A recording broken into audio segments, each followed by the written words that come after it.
Hello snowboarders of the internet, I'm your host Avran LeFeber, and in this video we're going to be breaking down the ride Insano. We're going to be going through all the features you can expect from it and who I'd recommend it for. Now remember, the best boot is the one that fits your foot and fits your needs, so get sized properly and make sure you try it on to figure out if it works for you. If you are shopping online, which I strongly recommend against, we do have affiliate links down in the description below, so that way you don't have to go hunting for it. But if you are going to your local shop, slap them a high five and say we sent you. That way, you know, we're supporting local snowboarding for you.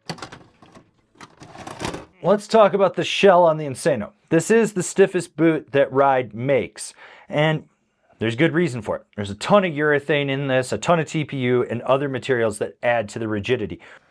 So this hard rubber piece right here, all one piece, this is going to protect you from hacking it with your edge, and when you crank your toe strap down right here, you don't have excess material forming a pinch point. So it's just going to be a little bit more uniform. It kind of helps with the flex of the boot. Now on the top of this, you do have a double stitch right here in the front. This will help protect it when you're hacking it with your edge. And then you've got your eyelet covers for your BOA cable. On the tongue, you get Ride's slime tongue. This is a urethane tongue. This is going to help with the rebound when you drive into it. It's going to push some of that energy back into you. It's going to change it. Some people, not all, some people have noticed that this starts to crack. A lot of that has to do with how you're pulling it when you're getting out of the boot. If you're opening it wide, twisting it, doing stuff like that, over time that can break down. I've never had a tongue personally break on anything I've used from K2, which does have something similar to it. TC's had it happen on one pair of his fuses, so that is something to look out for. On the ankle articulation, you're going to notice that this is more of a vertical articulation. So when you go to flex into this right away, when it's fresh out of the box, it's going to be a little more rigid. This is going to break in over time, but with it being more of a vertical articulation, it takes longer for that to form its wear creases and break in. On the back spine, more TPU, and basically with this being urethane, you get more response when you drive into this. So, and it goes lower around the heel. This is just to help with that power dynamic. When you're flexing back in the boot, you're going to notice that you get a lot more power. It does have a nice cutout at the top. So those of you that do have a little bit more of a calf muscle there that's defined, you're going to end up with a little bit more room. Inside the shell of this boot on the bottom, you do have heat reflective tape. It does what it says. So basically as heat's escaping from that liner, as it's wicking the moisture out and everything, it's reflecting it back in to help it stay warmer. It does work. It does make a difference, especially if you're standing out in the cold all day long, you're really going to feel it. On the sole of this boot, you actually have Michelin rubber, just like the tire company. And you get a good tread pattern. This is going to grip when you're hiking around in the base area. If you got to walk around in the snow, you don't have to worry about it slipping. It does sit a little bit higher. You've got this foam in there for impacting. With that being a little bit higher, this is going to help deaden the feel underfoot. So if you were hoping for more board feel, this isn't the boot for you. But if you get a lot of foot fatigue from the micro vibrations and the chatter coming up, this is something to consider. One other thing that I want people to know is the all black version of this comes in up to a size 17. So for those of you with really big feet, something to look at. The Insano is a double BOA boot. You got your side knob here for your lower, and you got your front knob for your upper. This allows you to control and kind of customize how you want that to fit. You're also going to notice that there's deep eyelets across the instep for this to sit in, so this will help just sink you into that heel pocket. With the way that this crisscrosses down here with the closer, basically when you tighten that lower, this is pulling with that tension from the center, so this is going to get it a little tighter there. Now some of you people that have instep pressure, when you put your heel strap over this, you may feel this point pushing down on the top of your foot. Be aware of that. With the internal harness, it is on a drawstring, and it does have this locking lace guide right there, so you can actually lock it to the liner. The other thing you'll note is the internal harness doesn't come up as high as some other boots, but it does go down deeper. It's really designed to lock that heel down and minimize any excess movements. Hey, we're about halfway through this video. Go down, give it a thumbs up. While you're down there, subscribe, click the bell, get those notifications. That way you're not missing any of the programming we've got coming out for you.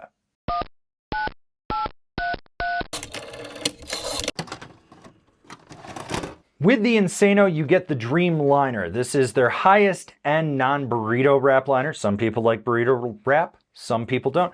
You have Velcro at the top. That helps hold the tongue in place. You also have that little catch right there for the internal harness. That will just allow it to stay locked in better. Full intuition. This means that you can heat mold this. I do recommend it with this boot. The other nice thing is they brought the seam further back, so for anyone that's used to seeing a seam right about here, it's not there, you're not going to feel it. Some people may feel this on the inside, but the likelihood of that is pretty rare. Now, on the back spine and upper of this liner, they do use a more firm foam, and you also have this extended butterfly wrap that comes up. This adds the rigidity to the back of the liner, and it helps with that external J-bar.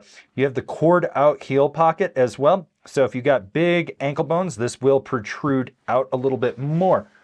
At the top of this liner, you do have this black fur. This allows it to slide in a little bit easier. And then you've got this fabric right here that coming back up, it grabs the fabric on your sock and helps to keep it stay down. That way your heel isn't slipping. You do have big J-bars in there as well. This is more of a medium fit boot, so it's not quite super narrow in the heel. It's also not super wide.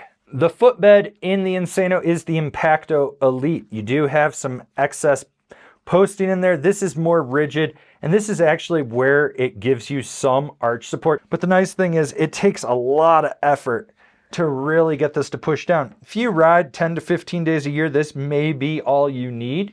But for the rest of us that do ride more, I would recommend an aftermarket insole. The nice thing is this is better than other boots on the market's insole. All right, let's go do some measurements for you nerds. Well, you know, it's not the most scientific out there, but it'll give you an idea of what you're working with. This is a size 10. We will be measuring this without the liner. This is a 28 Mondo point. And at the back, we've got 11 inches. At the front, it's about 10 3/4. Measuring this with the liner in. At the back, it is about 11 1/4. On the tongue, it is right at 11. This size 10 comes in just under 12 inches from toe to heel. Measuring this at the forefoot at the 1 inch mark, it comes out to 5.5, which means it's 4.5 inches wide at the forefoot. Measuring this size 10 liner at the forefoot at the widest section, it comes out to 5 inches from the 1 inch mark, so that is 4 inches wide at the forefoot. This is about standard for most snowboard boots. It's not wide. It's not narrow, it's just very average. Like what we're doing over here? Want to support us further? Swing on over to Angry Snowboarder VIP and become a member. Sure, I could tell you more here, but I got a video over there that explains it so much better. So who is the Insano for? I think this is a boot for someone that wants a lot of response. With all that urethane in there, you're gonna notice that rebound when you really drive into the boot. Someone that's on edge constantly, and when they put power to the edge, they wanna feel it. And when they transition from their toe to their heel or their heel to their toe, they want that boot to give them that response back in. This is for someone that's riding a lot and they know that they need a stiffer boot because at the start of the season, it's gonna be the stiffest. And at the end of the season, it's gonna be the softest when they're riding that spring slush. It does have a narrower heel pocket. It is also a little tighter around the calf compared to other ride boots. So that is something else to look into with it. Is it a boot for everyone? No, but I think the people that understand who this is for are gonna really enjoy it. And remember, the best boot is the one that fits your foot and fits your needs. So get sized properly and find the boot that works for you. All right, hopefully we went through the Insano enough for you. It is the stiffest boot that Ride makes. If it's not the boot for you, go watch one of our other breakdowns. And if you're not looking at boots, why are you watching this? Go watch some of our other programming. You know you want to.